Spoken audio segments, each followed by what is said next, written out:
Top stories tonight. Court sacks Okocha and Rivers State APC Caretaker Committee reinstates ousted party leadership. Organized Labour urges President Tinubu to end blame game and fix the economy by reversing bad policies. President Tinubu hails Nigerian youth for their creative zeal on International Youth Day. Over 1 million people displaced by unrest in Tigray remain in limbo. Thank you very much for joining us. I'm Felicity Ezewike. Let's begin by telling you that the Rivers State Police Command has confirmed the explosion at the Secretariat of the Action People's Party, APP, in Port Harcourt along the GRA axis on Monday morning. According to the command spokesperson, a team of bomb experts has been deployed to the scene to investigate the circumstances surrounding the blast. She disclosed that the State Police Commissioner and other top officers have inspected the party office to gather first-hand information. It was confirmed that the explosion damaged some property. An investigation into the explosion has also been launched. This incident comes amid rumors of political tensions in the state, with speculation surrounding Governor Siminalayi Fubara's alleged plans to defect to the APP with his loyalists. Our teams to come here and take charge of the area. The bomb squad has been sent here, and I'm waiting for their report any moment from now. I will not want to go deep into that because I have not gotten my full reports. Definitely, everybody should be concerned about their safety and their security. I don't want to go deep down into some things I don't want to mention now, but most importantly, everybody have to take their security very important. Like I quickly sent in our officers in here yesterday, because anywhere there's an explosion, there's likely to be a second one. So usually we move people away from that, and that is what my team succeeded in doing yesterday. Staying in Rivers State, the State High Court on Monday sacked Tony Okocha as the caretaker committee chairman of the All Progressive Congress APC in Rivers State. Justice Sika Aprioku overturned the removal of Emeka Beke as APC chairman and reinstated him to the position. The court also invalidated the dissolution of the elected state working committee led by Beke and annulled the appointment of Okocha and his caretaker committee members. The judge also issued an order restraining Okocha and his team from presenting themselves as executive members of the APC. In a swift reaction, Okocha questioned the motives behind the judge's decision and asserted that he remains in charge. He also announced plans to appeal the ruling. We want to believe that democracy has come to stay in Nigeria. We believe that judiciary has come to stay in Nigeria. We want to say, on behalf of the leadership of the party, which I find myself privileged to be the chairman of the party, I want to thank the judiciary for giving us this wonderful judgment. It's not about we at the time this whole thing happened, we've never committed any crime whatsoever. But I believe that judiciary has looked into the matter and believe that we have not committed any crime. That's why they've given this judgment today. And as a member of All Progressive Congress, where our president is a Democrat, clear Democrat, we want to congratulate ourselves coming back to do our assignment as a party. And what party believe members, majority decided they will appeal against an ill-fated, arrested judgment. It is so unfortunate that in Rivers State, in this state, the judiciary had turned themselves to some kind of pawn in the hands of a governor who is clueless. The judiciary had become Governor Fubara's supermarket in Rivers State. He goes to any of the judges to buy any order, even when there is an order by a court of coordinate jurisdiction. The lawyer who stood for Emeka Beke. To discuss this development, we're joined by human rights lawyer Henry Ekine. Henry, thank you for joining us. Thank you for having me. Good evening. Good evening. I'd like to start with a comment about the judiciary. It seems, is he echoing a general sentiment, or you believe maybe he's, because the case didn't go in his way? Well, the judiciary has come to some kind of test over the years, and then sometimes the judiciary stands strong, and some other times the judiciary will come to some positions or decisions that will attract criticism to the judiciary. But I think in this one, it's about stating the law. I had actually followed the events that led to the action that was instituted with respect to the All Progressives Congress, the leadership of the All Progressives Congress in Rivers State, where I recall that there was elected, a set of elected members of the Rivers State All Progressives Congress to constitute the State Executive Committee. And then while their tenure was subsisting, then the National Working Committee constituted a caretaker committee. So I followed that on. I think I understand that the issues were about the subsistence of the tenure of those elected members. So the court today, I followed the report, has actually stated the law. When you elect, we should have democracy. If we pretend or profess to be a democratic state, then we should really uphold the tenets of democracy, where you have elected officials, whether within the political parties or within the structures of the state, the federating union of this country, whether the local government, the states, or the federation, you should allow them run through the tenure that was granted them by the laws. So I think for me, my review of the decision of the court is that the law has been stated that those who were elected for a term, a definite term, within the provisions of the constitution of that party, should have been allowed to serve their time out, except where it is justified by the provisions of the constitution that their term may be truncated, then one would have understood, but not in the manner, according to the decision of the court, not in the manner that it was done by the National Working Committee of the All Progressives Congress that led to the constitution of the caretaker committee. So it's clear to all of us to really see what has actually transpired, and then the decision. All right, but it doesn't seem to be clear to Okocha, who has reacted, saying he will appeal the judgment. In some cases, we have heard of an appeal being filed, but that doesn't nullify the ruling or declaration of the court. Is that the case here for perpetual injunction, or does his appeal means he can hold his position? Yes, usually at the end of any action in court, and then upon the decision of court, there will be a dissatisfying party.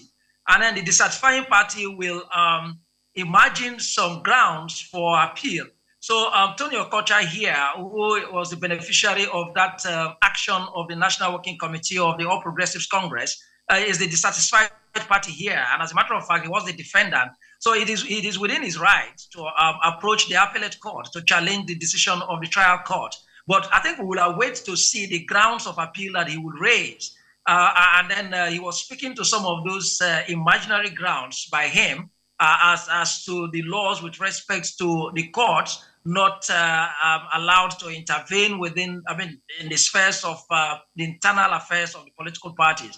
But I think we need to understand one thing here, the political parties especially. We need to understand that there has to be a line that will be drawn between the internal affairs of the political party and when those affairs of the political party infringe on the rights of members of the political parties. Members of political parties as citizens of the country still have their right to ventilate their dissatisfaction with the actions of the political party in court. The judiciary exists not only for other associations and citizens of the country, but including political parties, which are associations of a peculiar nature to contest elections. So when individuals and members of associations, including political parties, feel dissatisfied even with the treatment within the political party, then they have to approach the courts. So I think for Tony Okocha, maybe we would have to watch and follow the proceedings when they file their notice of appeal. And if we are privileged to have that process, then we'll see what grounds he's going to be raising. But Okay. it's within his rights. It is within the rights While of we are any party waiting in for either way, appeal and the current judgment, we understand because says the APC will take part in the council elections. How would that play out really with both parties claiming authority? I've always said that there would always be one legitimate structure in any organization.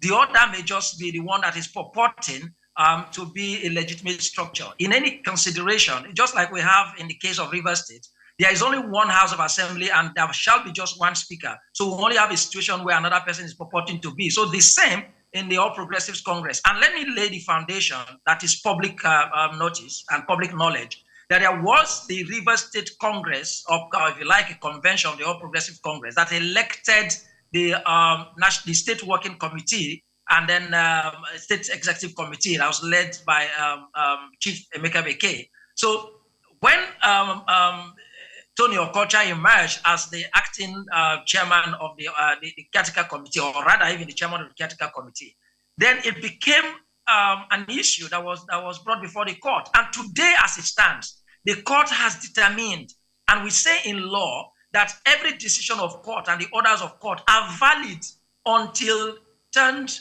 or if you like, set aside by a superior court, an appellate court. It is not about the expression of dissatisfaction by the losing party.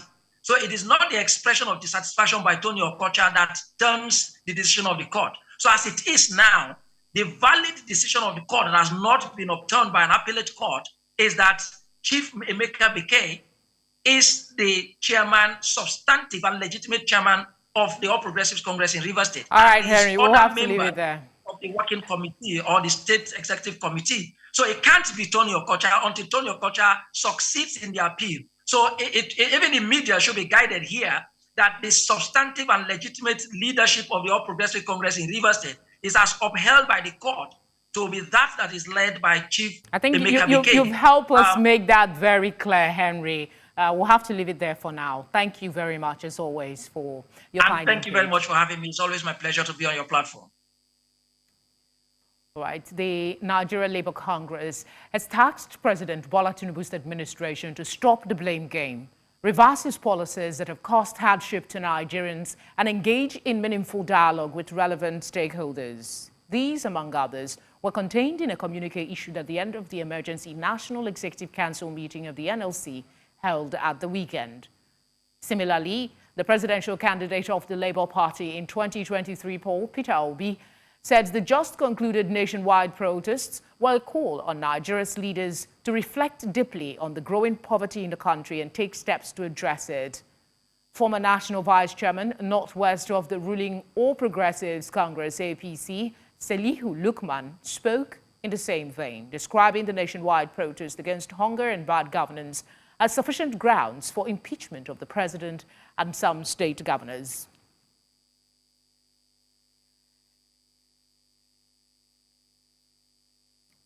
Nigeria's federal government has bid farewell to the outgoing head of service of the Federation, Folashade Yemiesan. President Bola Tinubu, during the weekly Federal Executive Council meeting, commended Yemiesan for the tremendous impact made during her tenure and for far-reaching reforms embarked on with the aim of repositioning the federal civil service. He also swore in the newly appointed head of service of the Federation, Didi Wilson-Jack. Amadine Uyi reports. The meeting had in attendance federal cabinet ministers. However, before council commenced its usual deliberations, it was a time to bid farewell to the outgoing head of the Federal Civil Service, Folashade Yemiesan. This meeting of the Federal Executive Council provides an opportunity for us to bid farewell to an astute physician and administrator whose leadership has profoundly shaped our civil service and indeed our nation. Efficiency and effectiveness in the public service and her visionary leadership has led to the implementation of numerous reforms aimed at enhancing the capacity and performance of our public service. As she's stepped down, we express our deep gratitude for her unwavering commitment and the significant impact she has made in her country. President Bola Tinubu commended her for her dexterity and for far-reaching reforms embarked on to reposition the service. She served our nation exceptionally well with distinction, guiding the civil service through significant transformation and reform. Our dedication to enhancing efficiency, transparency, and professionalism has set a high standard for public administration in this country. It was also an opportunity to swear in her replacement, Didier Walsin-Jack. With a new head for the Federal Civil Service, there will be much expectations to complete reforms initiated and sustain the tempo of change. In Abuja for News Central, I am Amadine Uyi. Coming up, reinstated Edo Deputy Governor Philip Schwaibu reportedly resumes duty. We will bring you more details after the break. Stay with us.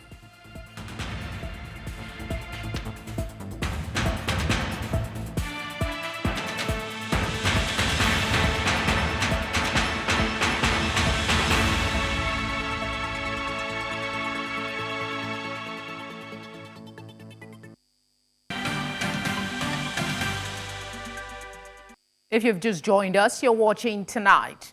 A reminder of our top stories.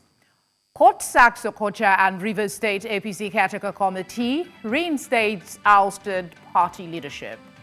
Organized labor urges President Tinubu to end blame game and fix the economy by reversing bad policies. President Tinubu hails Nigerian youths for their creative zeal on International Youth Day. Over 1 million displaced people displaced by unrest in Tigray remain in limbo. As the world commemorates International Youth Day, we focus our lenses on the Nigerian youth as they call for better representation and sustainable development. News Center's Chidimma Ona provides more in this report. The commemoration of the International Youth Day in Abuja has seen a renewed push for inclusivity as young people gathered around the country under the theme From Awareness to Action, empowering youth in Nigeria for the SDGs. The event sparked fresh calls for youth inclusion in decision-making processes across all sectors in the country, emphasizing the need for active participation and empowerment. How can we take action and make progress with young people? It's also an opportunity for us to look at the Summit of the Future happening in September. A perfect time for us to hold government, private sector, and international organizations. The world's population will continue to grow.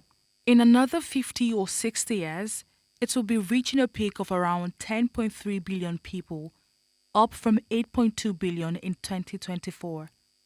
Today, statistics like this have sparked numerous questions in the minds of younger people about how inclusive the future is for them, prompting the UN speech. To harnessing the innovative potential and leadership of our youth. Let us work together to bridge the digital divide and ensure that every young person can contribute to sustainable and inclusive development. We commit to creating pathways for young people to influence urban policies and strategies actively, ensuring cities are sustainable, resilient, and reflective of diverse voices. In Africa, particularly Nigeria, the worries of its young population harnessing their potential remains a threat as some clamor for more advanced educational and technological systems. For example, you read law, from law you become a lawyer, and there is no provision for what if you cannot jobs as a lawyer, what do you do? So there should be entrepreneurship courses in universities where once you are done, after graduation, you get empowered with some funds to kickstart whatever you want to do. Nigeria's young population remains a dynamic phenomenon, but failure to utilize their abilities has been a concern. They are speaking on the lack of representation of youths in various sectors. Food for here just now, 1,000 naira, you know, reach me anywhere. I want to make a last more before I go. I be truck driver. So imagine say we dey depend on government. Wetin our youth go dey do? Okay, that one talk say Buhari talk say Nigerian youth are lazy. We dey try. You understand? We dey try, but then no dey give us the encouragement. You understand? If our government fit encourage us, believe me, Nigeria go be better place. The country is not getting any better the way it is going. So everybody should just face fronts. Days like this remain a reminder that youths are relevant to every country's growth. As Nigeria strides towards sustainable development, including youths in important sectors should be necessary. In Lagos for News Central, Chidinma Ona. As Nigerian youths joined the rest of the world to mark this year's International Youth Day, young people in Delta State, South Nigeria, have called on their peers to think of what they can contribute to nation building. News Central's correspondent Austin Azu, who spoke to a cross-section of them in Asaba, the state capital, tells us more. The International Youth Day is coming just 2 days after the hashtag End Bad Governance protest nationwide, where young people took to the streets to express themselves about poor government policies and to demand a better Nigeria. The day, which was established by the United Nations, is celebrated annually on 12th August to draw attention to issues facing young people as well as to celebrate their potential in today's global society. Because it's not like they don't know. They have all the information they need to make the youths happy and to promote the affairs of the nation. They should provide job opportunity, because with job, you can't be seeing all these touts outside doing all this bad thing. But if they have job, they can have what they are doing with their hand. Yes. While these challenges confronting the youth seem not to have an immediate solution, these ones are optimistic of a better tomorrow, even as they called on fellow youth not to give up on their dreams, but to strive to contribute to the nation's development. So I encourage all youth to be creative, to be very innovative, and to keep on pushing and trusting that one day things will get better. I will employ the youth to stay focused and to also contribute to the society. I have skills. We all have skills. We all have that thing that, keeps us drive, keep us going. I think we should put it into action instead of laying idle. On its part, the government says it remains committed to the development of youth through its policies and programs. Youth-friendly governor has already put in place mechanisms to engage the youth in several ways. You can see the hunger protest was not that bad in Delta State. It was peaceful because it has affected the lives of many through appointments,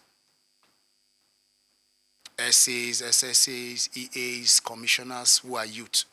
And as I speak, the Rural Youth Development Program, RISA, which is about to kickstart any moment from now, will touch the lives of Deltans and so many.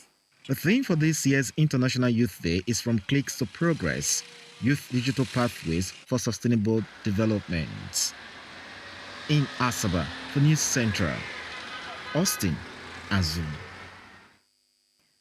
President Bola Tinubu has lauded Nigeria's youth, praising their creative zeal and ability to drive digital adoption, trends and innovation both within the country and beyond as the world marks International Youth Day.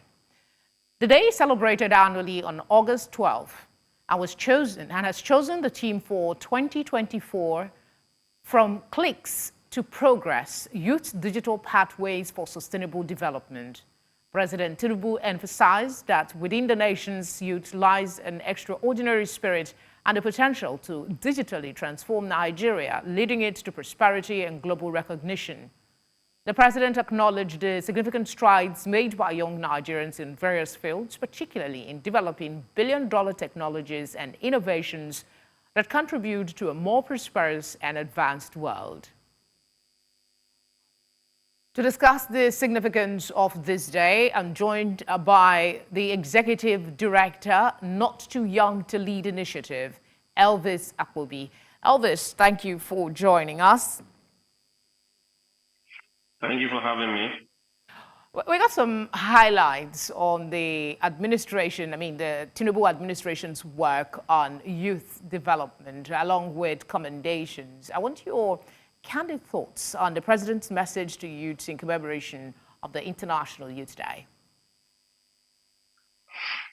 His message ignites, the president's message ignited hope for young people, but I'm of the school of thought that we should start seeing actions and not messages. And despite I want to commend the president for yielding to the advocacy for inclusion, including young people with character, capacity, and competence in his administration. At the moment, we have young ministers for youth who I think they're doing their best, but they should also know that the currency of our present generation is not certification, unlike that of our previous of our parents, which was certification. The currency of our generation is potential in inventing, initiating skills and all that, and government at all levels must gravitate towards the change of this currency and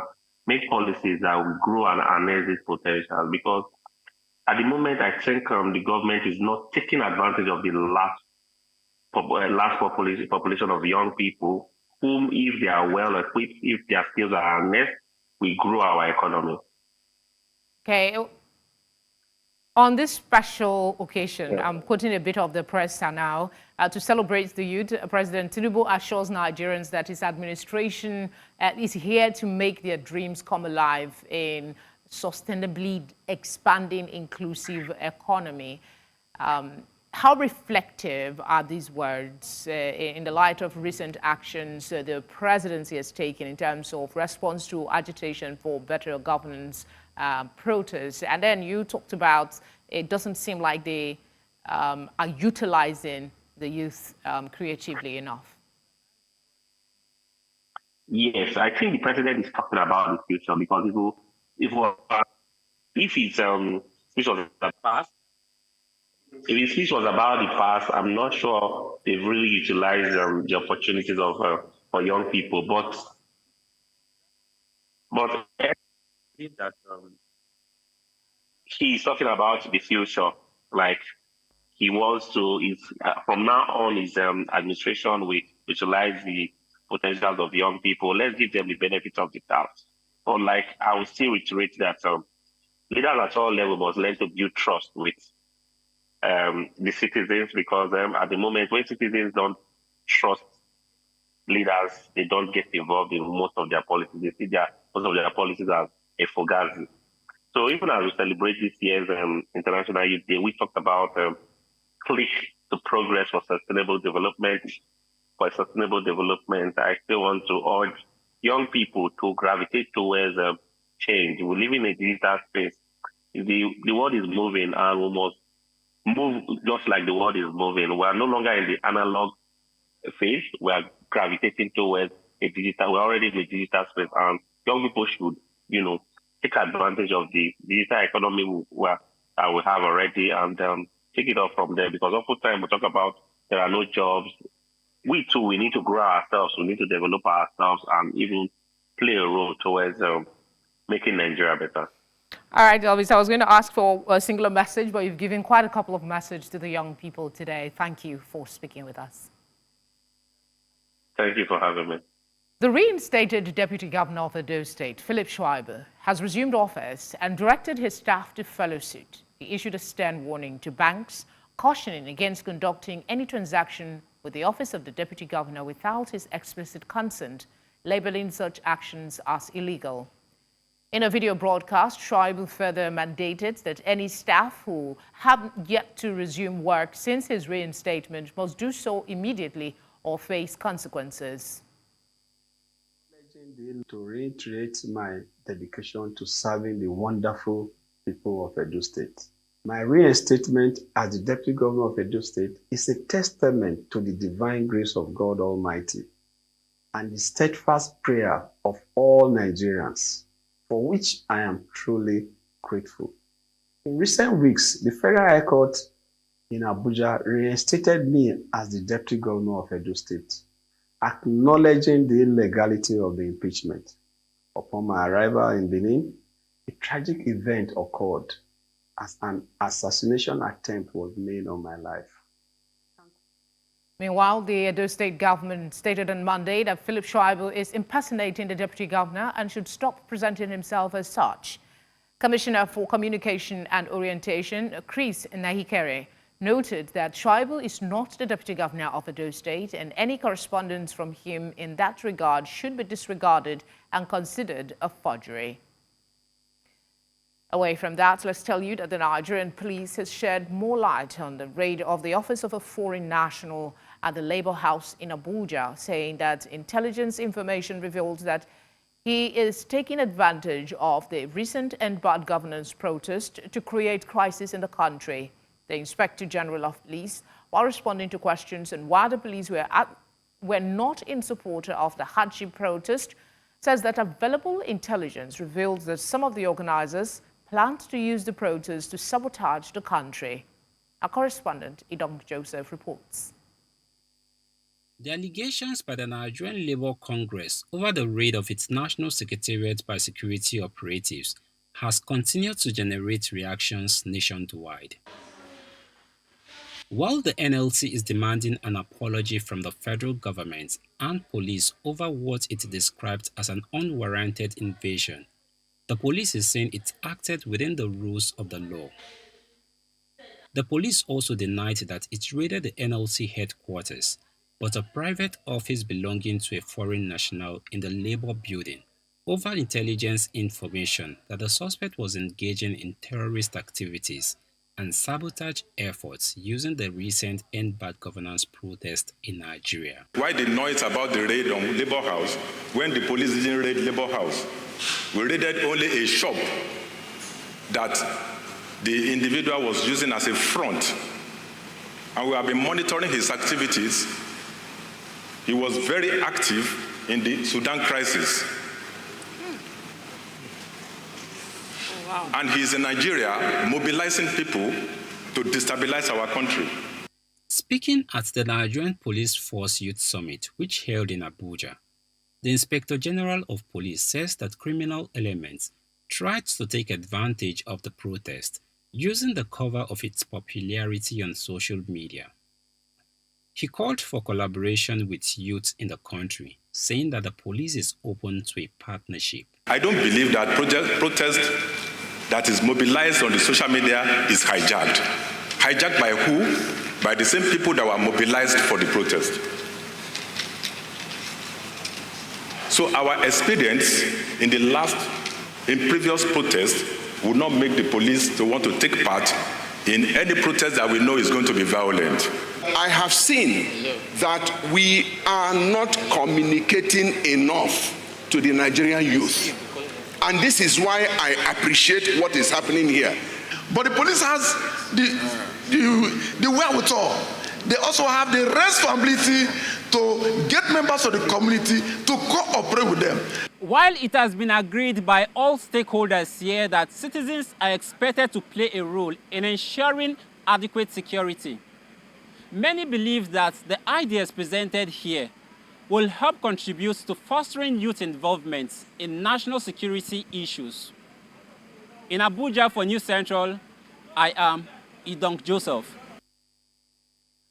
Still ahead, over 1 million displaced by unrest in Tigray remain in limbo. We'll tell you about that when we come back from this very short break. Do stay with us.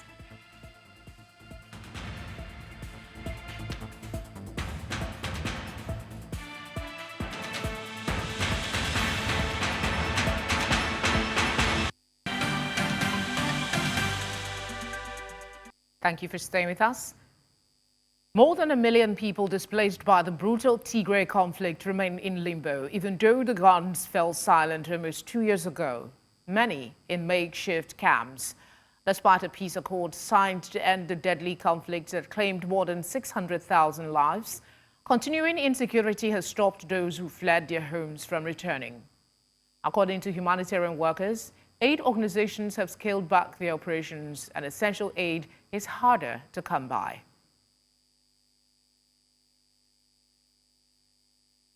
ኣብዚ ኣመጺና ድማ እንተመይሰም ቆልዕ ሒዘ ጸጊሙና ኸማይ ዝመሰለ እውን ብዙሓት ኣለዋ በይነይኹም ኮን ኸማይ ክትገቁሩ ግድድ ላበልናታይ ቆልዕ ኣለውን ብዙሓት ቆልዕ ኣለውን እያ ዓይን ጸላም ይደፈን በ ቆልዕ ኣለውን ብጥምየት ብቁሪ ኣብዚኣ ተገሪፈይ ላብለኸ ደግሞ መማረጽ የብለይም እንጂ እዚህ ተቀምጠንስ ሞት ነው የሚጠብቀን ሌላ የሚጠብቀን ነገር የለም አሞት አፋፍ ነው ያለን እግዚአብሔር ምን ለምነው ለእግዚአብሔር ወደ ቀያችን ቢወስዱን በስምምነቱ መሰረት ወደ ሰላም ተመልሰዋል ስለተባለ ወደ ቦታችሁ ተመልሳላችሁ ስለተባለ ወይም Do you know why the Central Bank of Nigeria backed the takeover of Unity Bank by Providence Bank? We have update on this and other stories in our business news this evening with Leko Onobanjo.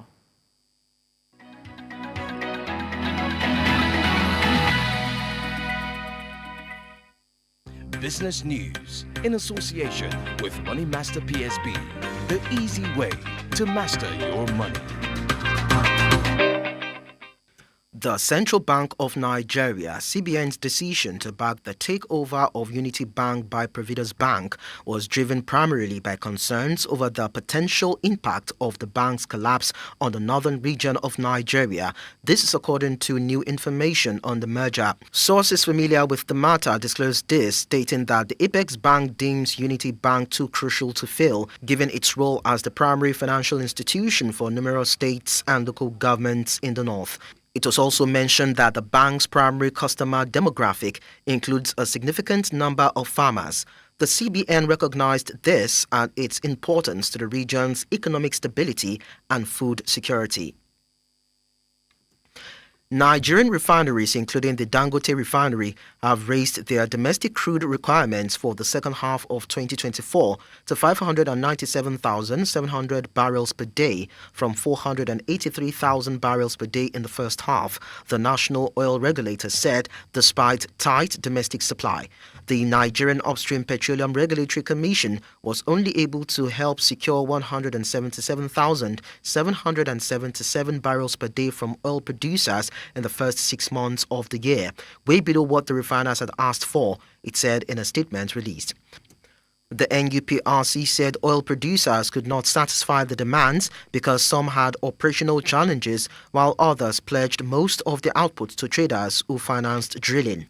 Dangote Refinery has accused the Nigerian Upstream Petroleum Regulatory Commission of failing to enforce a law that requires all producers to supply domestic refiners, saying in a statement that this laxity in enforcement has been raising its operational costs. Recapitalization would not be necessary for more than half of Ghana's 23 banks. This is according to the World Bank, which said that most banks have fulfilled over 2/3 of the mandatory recapitalization within a year, which is anticipated to be finished in 3 years. The Bank of Ghana expects that early completion of recapitalization efforts will lead to more resilience in the banking sector and position it to provide stronger support for real sector recovery. It added that banks affected by the domestic debt exchange program in 2023 continue to implement their approved capital restoration plans in line with the Bank of Ghana's requirements.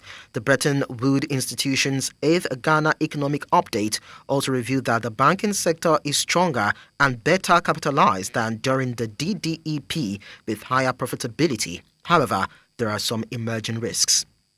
And that's all on business news. Many thanks for watching. I am Leko Onobanjo.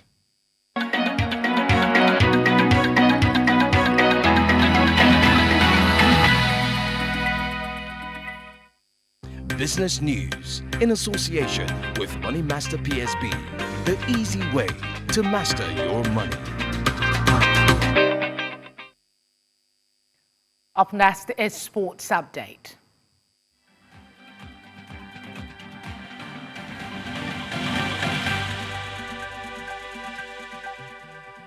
Sports Update, brought to you by Corn Oil. Corn Oil, we go the extra mile.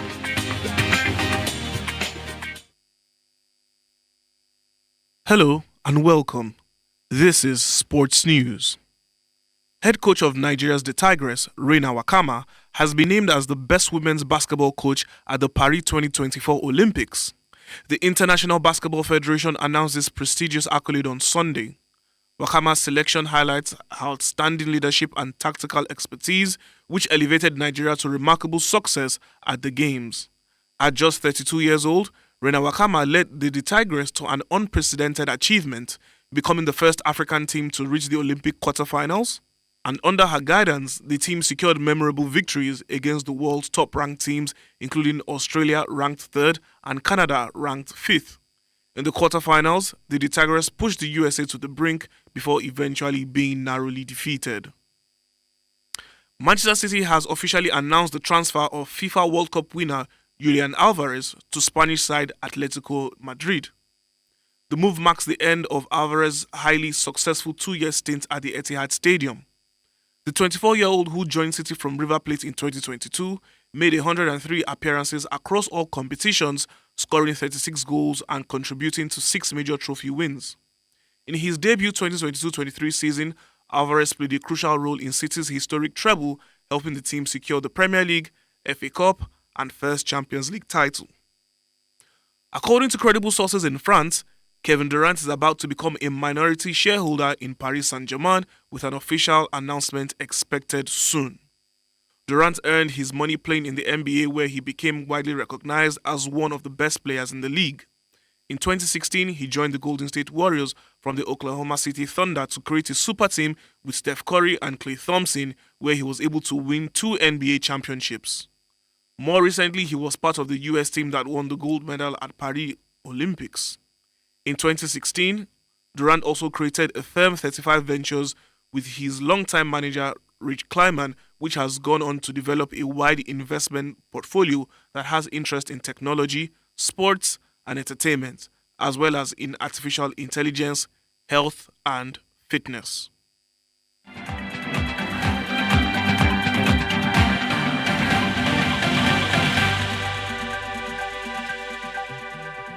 Sports Update, brought to you by Corn Oil. Corn Oil, we go the extra mile.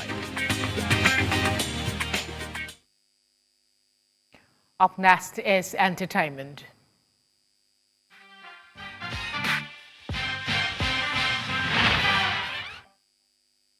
Entertainment news in association with Glow Unlimited.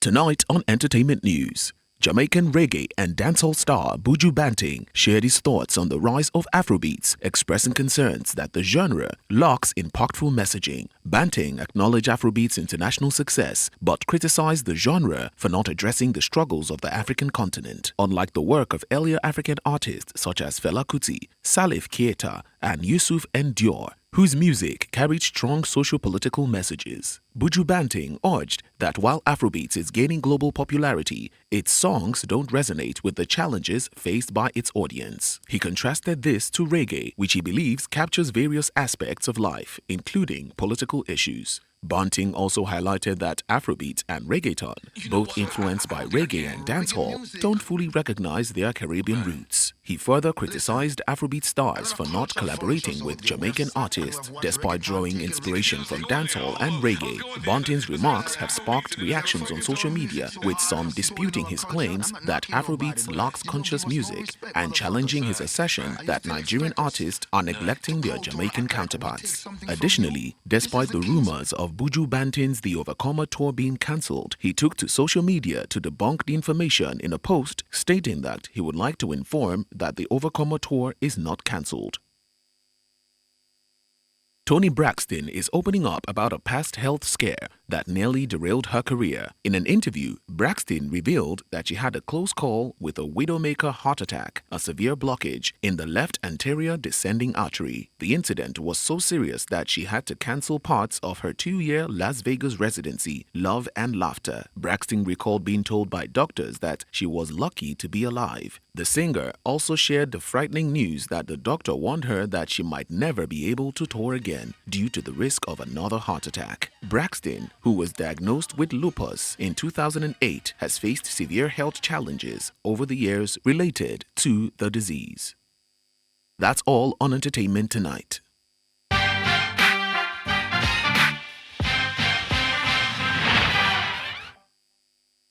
Entertainment news in association with Glow Unlimited.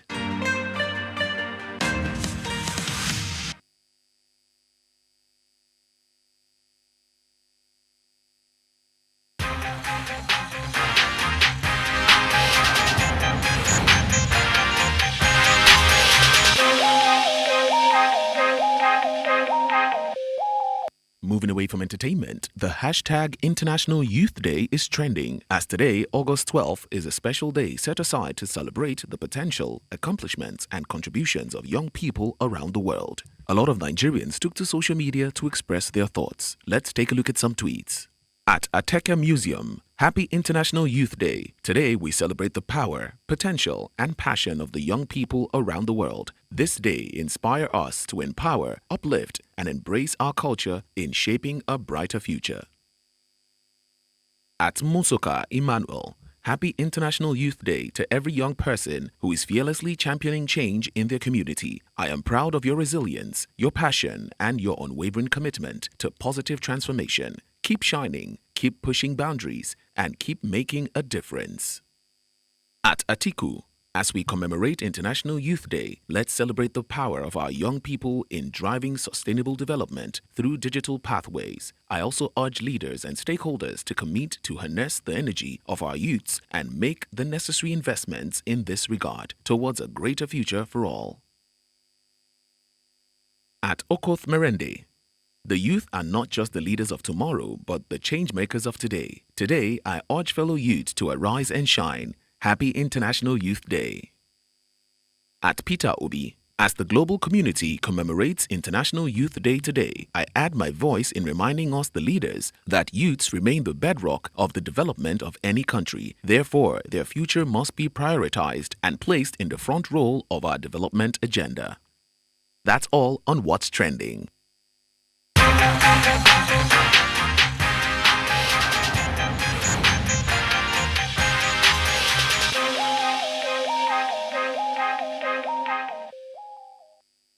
And that's all tonight. But before we go, let's take another look at some of the major stories. Court has sacked Okocha and Rivers State APC caretaker committee, reinstated ousted party leadership. Organized labor has urged President Tinubu to end blame game and fix the economy by reversing bad policies. President Tinubu has hailed Nigerian youths for their creative zeal on International Youth Day. We also brought you news that over 1 million people have been displaced by unrest in Tigray and they remain in limbo. Do send your eyewitness reports to the number showing now on your screen. You can follow us on social media to do that as well at News Central TV. You can watch live on DSTV channel 422, Star Times channel 274, Avo TV, and on YouTube. Many thanks for watching. Have a good night.